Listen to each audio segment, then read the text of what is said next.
Passer la parole à notre dernier intervenant. Voilà, on a voulu, dans ce tour de quelques solutions face au changement climatique, ouvrir une perspective plus européenne, parce que les problèmes que nous avons ici sont les mêmes sur d'autres secteurs méditerranéens. Donc Eric, tu es là? Est-ce que tu m'entends? Oui, Ouais, oui, super. je suis là, j'ai suivi presque toute la session, j'ai dû rater un peu le début. Un peu le début, moi. Bienvenue, donc Eric Minot va nous faire une présentation d'un projet européen qui s'appelle le projet VISCA, donc je le laisserai le prononcer en anglais. Et merci d'être avec nous. Alors Eric est à Sophia Antipolis ou Nice. Sophia Antipolis. Voilà, Sophia Antipolis. Donc c'est pour ça qu'il n'est pas avec nous en studio à Avignon. On te laisse la parole. Je passerai les slides si tu me dis. Ah, tu passeras les slides, voilà, Ouais. parce que c'est ce que je me demandais, comme je ne vois pas. Hop, je le mets là. Donc bon, merci de cette opportunité, et puis encore une fois, désolé de ne pas pouvoir être avec vous aujourd'hui, mais j'avais un impératif, je finissais à 14h30 un atelier, ce qui ne me permettait pas de vous rejoindre à Avignon dans les temps. Donc ce que je vais vous présenter, c'est le projet VISCA, donc ça s'appelle Vineyards Integrated Smart Climate Applications.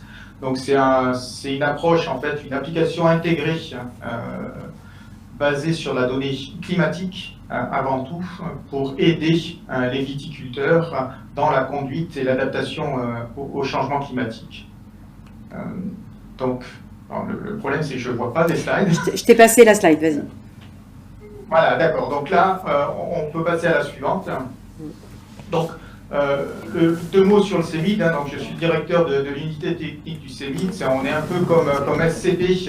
On vient à l'agriculture parce que on s'intéresse, en fait, notre cœur de métier, c'est la gestion de la ressource en eau et la coopération entre les pays européens et le sud et l'est de la Méditerranée, et que l'on a une forte demande sur le secteur agricole. Donc on s'intéresse à tout ce qui est innovation dans ce secteur-là pour l'adaptation, parce que ce sont des filières de développement économique importantes, et en même temps leur impact sur les ressources en eau. C'est bien, on peut passer à la suivante. La suivante encore, voilà. Donc sur je m'excuse, j'ai un petit délai. Donc le projet VISCA, c'est un projet européen qui est une action d'innovation. Donc on est à la limite entre la recherche, on vient tester la recherche sur le terrain. Ça a duré 44 mois, comme vous voyez, donc 4 ans à peu près.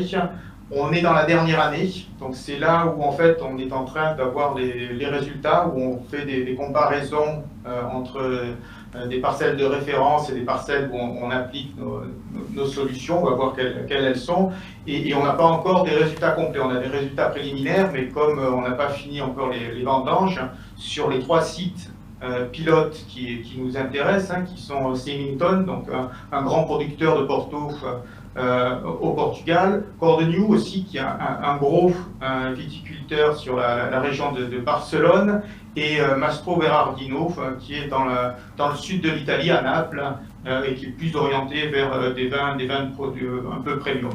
Donc autour de ça, on a 11 partenaires, 5 pays, et on regroupe, à chaque fois on associe les viticulteurs avec des partenaires scientifiques, donc l'université de Porto, IRTA en Espagne, et l'université de Naples pour l'Italie.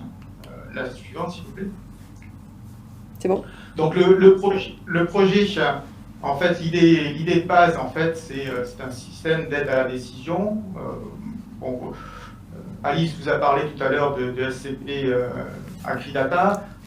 On a un peu cette idée-là, c'est très orienté sur la donnée, et on va venir mixer beaucoup de données ensemble. Donc, bien entendu, une première partie, c'est la définition, en fait, des différentes parcelles, de leur exposition, du type de cépage que l'on a dessus, donc tout un ensemble d'informations.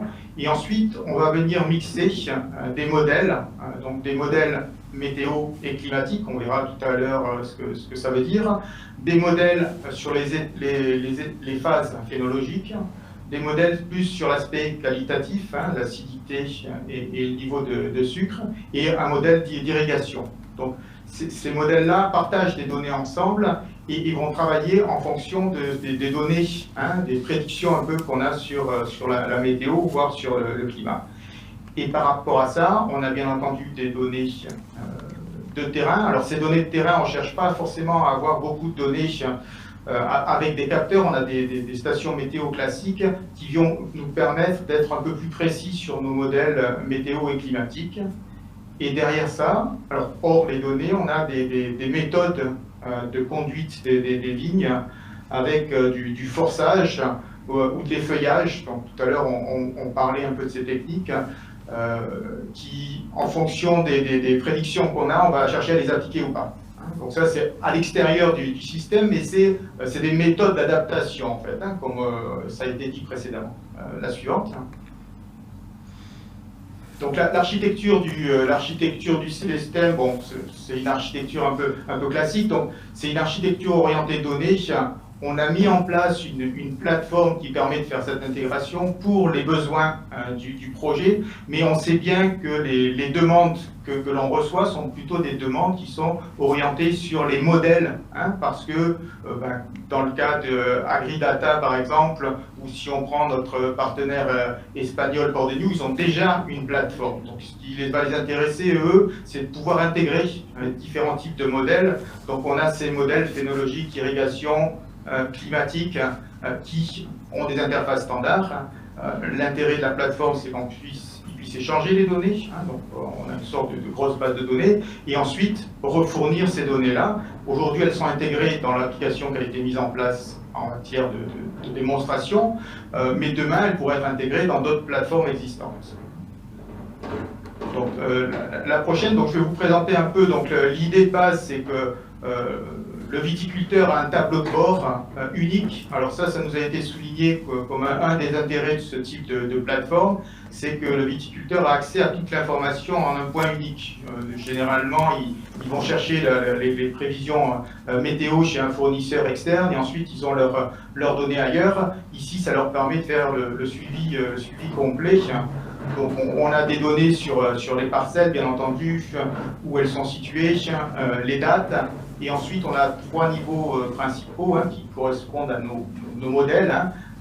Donc 3 couches, la phénologie, les phases phénologiques, les phases sur les prédictions pour l'irrigation et les phases sur le climat et la météo. Voilà. La prochaine, s'il vous plaît.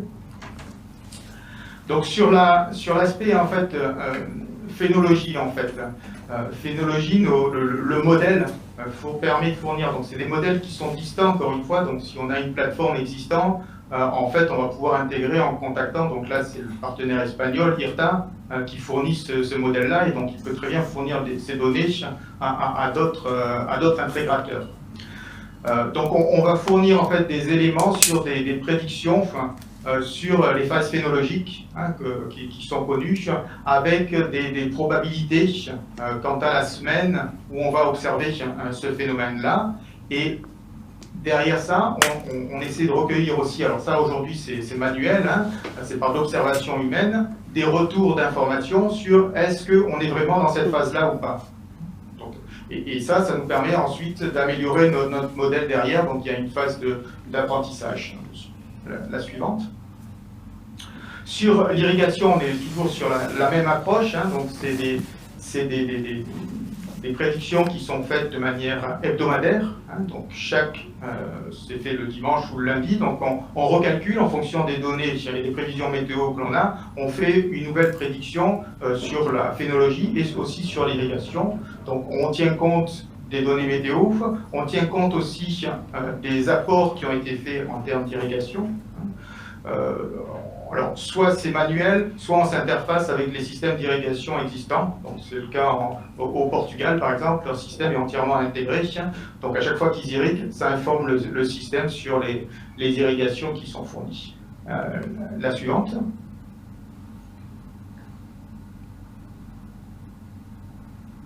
C'est bon, la météo et le climat.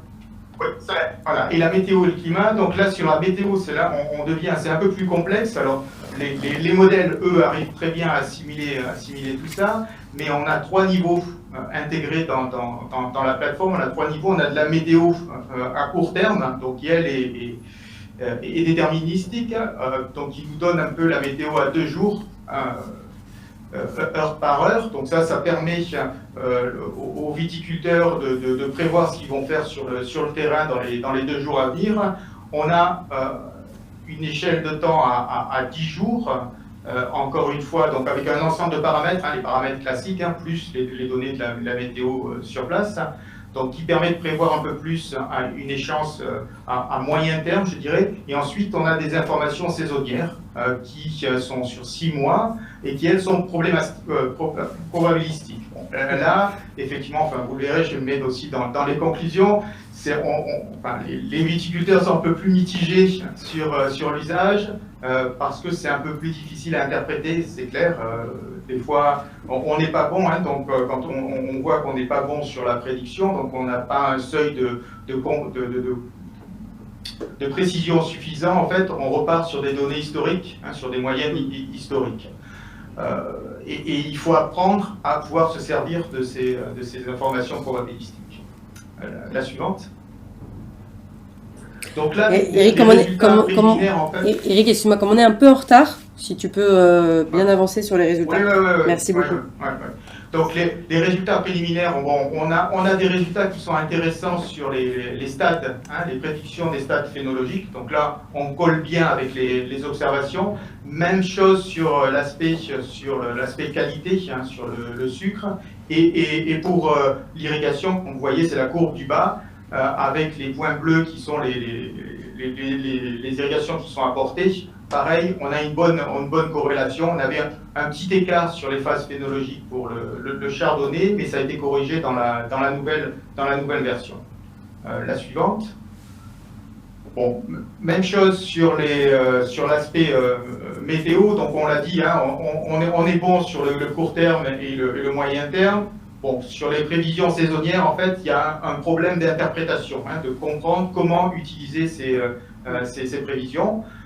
Et les techniques agronomiques, on voit qu'en fait, c'est une conclusion, en fait, c'est comment on va s'adapter. On a toutes ces données, qu'est-ce qu'on doit faire sur le terrain.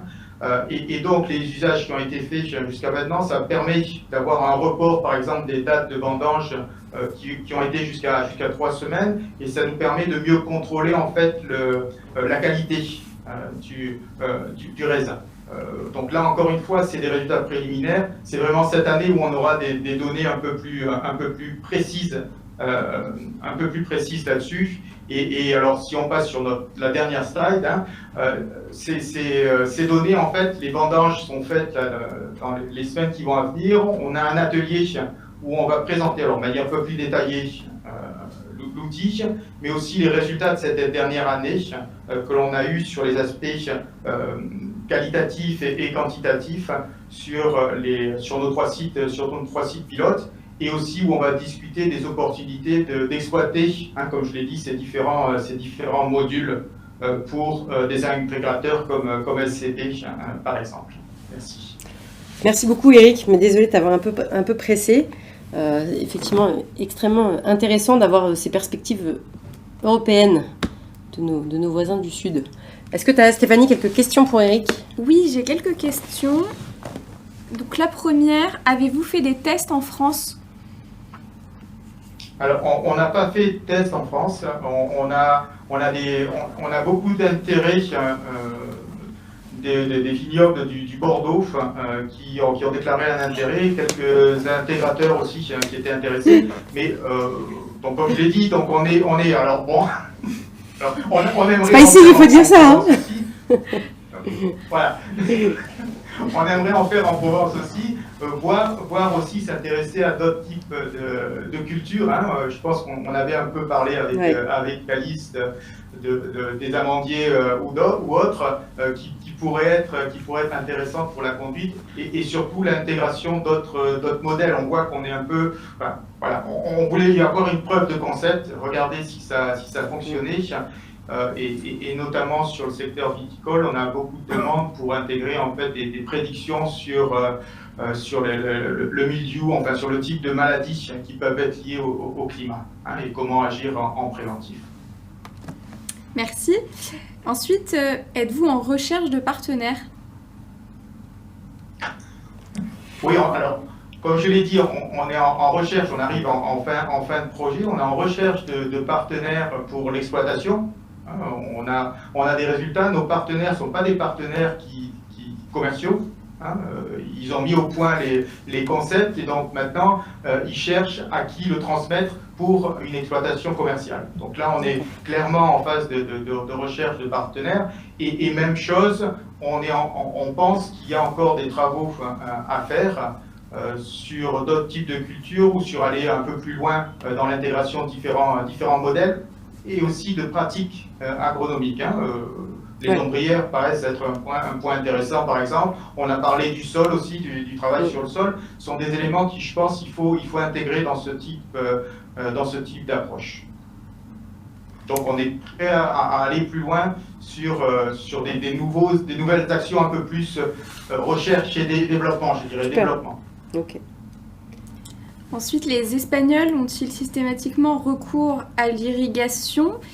Et au niveau de la réglementation, est-ce la même que nous? Alors non, c'est pas la même que nous, c'est clair. Et les Espagnols notamment ont recours systématiquement à l'irrigation. Et alors, je ne sais pas s'ils sont subventionnés, mais en tout cas, ils consomment beaucoup d'eau. Les expérimentations qu'on a faites sont plutôt sur des aspects qualitatif. Alors Cordegniou est connu pour avoir des grosses productions, faire de la quantité. Mais sur les parcelles expérimentales, on est plutôt sur du qualitatif. Donc ils cherchent plutôt à avoir du stress hydrique et améliorer la qualité et réduire l'irrigation. Très bien. Merci beaucoup Eric pour toutes ces infos. Je crois qu'on peut conclure que même si le tableau un peu apocalyptique que j'ai fait au départ est pas très rose, on a plein d'initiatives en cours, plein de forces vives, innovantes, etc. Et puis surtout des agriculteurs qui sont vraiment en recherche de solutions et qui sont prêts toujours, moi ça me frappe, prêts à travailler avec les instituts techniques, avec les instituts de recherche, etc. Donc tout ceci est enthousiasmant. En tout cas, merci à vous tous d'avoir participé à cette conférence. On souhaitait finir par une dégustation. Eh bien, à cause du Covid, on dégustera le millésime 2021 une autre fois. Voilà. Merci beaucoup.